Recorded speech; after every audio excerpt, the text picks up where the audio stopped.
to show you how to thread the bias tape through this 3D printed bias tape guide.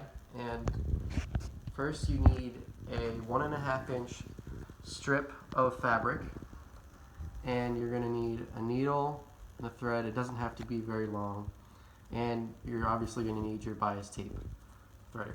So first you take your needle and thread and you poke it through near the end, and make sure it's tied off on the end here, so that way it's just kind of hanging there like that.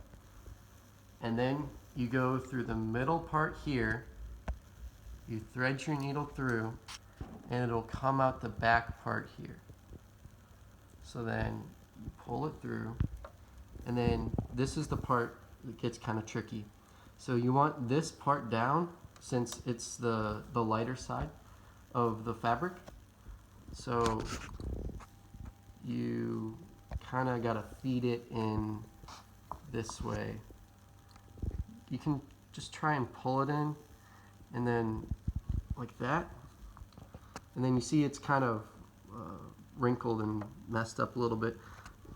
You got to try and like pull this part up into the top slot like that. So that way you have the dark side completely on top. And then down here it's still kind of messed up, so we can pull this back like this. That way we get the starting we want. And then once we're ready, we can remove this pin like that, and then take this thread out of here, and then